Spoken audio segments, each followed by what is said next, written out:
बुद्धिमान बहू। गंगा के तट पर एक सुंदर नगर था। उसमें एक व्यापारी परिवार सहित रहता था। उसके परिवार में व्यापारी, पति पत्नी, उसका पुत्र और पुत्रवधू रहते थे। पुत्र का नाम अजीत सेन और पुत्रवधू का नाम शीलवती था। अजीत सेन व्यापार के सिलसिले में कई दिनों तक बाहर रहता था, जबकि पुत्रवधू घर पर सास ससुर की सेवा करती थी। पूरा परिवार सुखी और प्रसन्न रहता था। एक दिन शीलवती आधी रात के बाद खाली घड़ा लेकर बाहर गई और बहुत देर में लौटी। उसके ससुर ने उसे वापस लौटते देख लिया। उसे शीलवती के चरित्र पर शंका हुई। उसने सोचा कि बेटा बाहर गया हुआ है, ऐसे में बहू का यह आचरण आपत्तिजनक है। इससे मेरा कुल कलंकित हो जाएगा। इस चरित्रहीन बहू को घर में रखना ठीक नहीं है। उसने अपनी पत्नी से चर्चा की और बहू को पीहर छोड़ देने का निर्णय किया। अगले दिन ससुर शीलवती को रथ में बैठाकर स्वयं रथ हाँकते हुए उसके पीहर की ओर चल पड़ा। रास्ते में एक छोटी सी नदी मिली। ससुर ने बहू से कहा, तुम रथ से उतरकर जूते उतार कर नदी पार कर लो। किंतु शीलवती ने बिना जूते उतारे ही नदी पार कर ली। ससुर ने मन में सोचा कि यह दुष्चरित्र होने के साथ ही अवज्ञाकारी भी है। थोड़ा आगे जाने पर रास्ते के किनारे एक खेत मिला, जिसमें मूंग की फसल लहलहा रही थी। ससुर ने किसान के भाग्य की प्रशंसा करते हुए कहा, कितनी सुंदर फसल है, इस बार तो किसान खूब लाभ कमाएगा। शीलवती ने उत्तर दिया, आपकी बात तो ठीक है, किंतु यदि यह जंगली जानवरों से बच जाए तब ना। ससुर को उसकी बात बहुत अटपटी लगी, लेकिन वह कुछ नहीं बोला। कुछ दूर और चलने पर वे एक नगर में पहुंचे, जहां के लोग बहुत सुखी और प्रसन्न दिखाई दे रहे थे। यह देखकर ससुर के मुंह से निकला, कितना सुंदर नगर है। शीलवती बोली, आपकी बात तो ठीक है, यदि इसे उजाड़ा ना जाए तो। ससुर को उसकी बात अच्छी तो नहीं लगी, किंतु वह फिर भी कुछ नहीं बोला। कुछ दूर आगे जाने पर एक राजपुत्र दिखाई पड़ा, जिसे देखकर ससुर फिर बोल पड़ा, अरे वाह, यह युवक तो देखने में ही शूरवीर लगता है। लेकिन शीलवती फिर बोल पड़ी, यदि कहीं पीटा ना जाए तो। इस बार तो ससुर क्रोधित हो गया, किंतु किसी प्रकार उसने अपने क्रोध को रोका और आगे बढ़ा। थोड़ी देर बाद दोपहर हो गई। व्यापारी एक घने बरगद के नीचे रथ को रोककर पेड़ की जड़ में बैठकर आराम करने लगा, जबकि शीलवती पेड़ से दूर जमीन पर बैठ गई।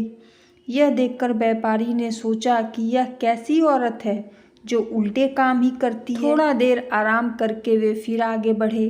थोड़ा आगे बढ़ने पर शीलवती का ननिहाल आ गया। रास्ते में ही उसका मामा मिल गया और जिद करके उन्हें अपने घर ले गया। वहाँ भोजन करके शीलवती का ससुर अपने रथ में ही लेट गया। ससुर को रथ में लेटा देखकर शीलवती भी रथ के पास ही जमीन पर बैठ गई। उसी समय पास के बबूल के पेड़ पर बैठा एक कौआ काँव काँव करने लगा। लगातार काँव काँव की आवाज़ सुनकर शीलवती बोली, अरे तू थकता क्यों नहीं? एक बार पशु की बोली सुनकर उसके अनुसार कार्य करने के कारण मुझे घर से निकाला जा रहा है। अब तुम्हारी बात मानकर मैं एक नई आफत मोल ले लूँ। कल रात एक गीदड़ की आवाज़ सुनकर मैं नदी किनारे गई और किनारे लगे एक मुर्दे के शरीर से बहुमूल्य आभूषण उतार कर घर ले आई।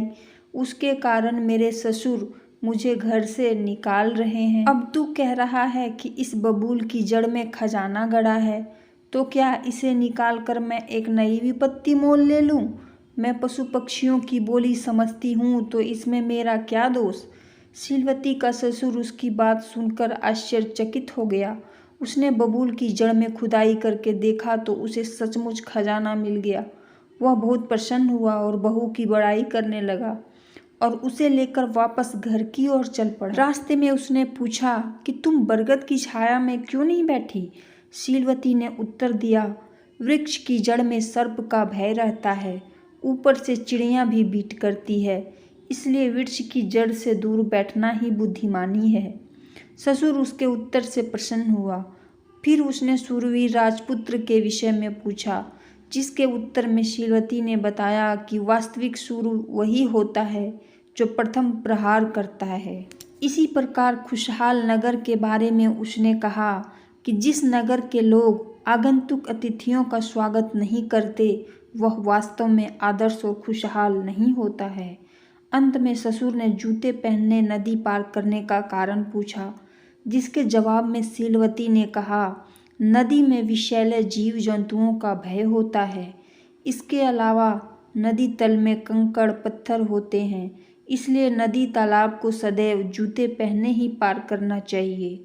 शीलवती का ससुर उसकी बुद्धिमत्तापूर्ण बातें सुनकर अति प्रसन्न हुआ। उसके हृदय में शीलवती के लिए प्रेम और सम्मान बढ़ गया। घर पहुंचकर उसने शीलवती को घर की सारी जिम्मेदारी दे दी। सीख: व्यक्ति को हमेशा हर परिस्थितियों में अपनी बुद्धि का प्रयोग करना चाहिए। बुद्धि के प्रयोग से मनुष्य कठिन परिस्थितियों से भी आसानी से पार पा सकता है। वीडियो अच्छा लगे तो लाइक शेयर एंड सब्सक्राइब जरूर कीजिएगा।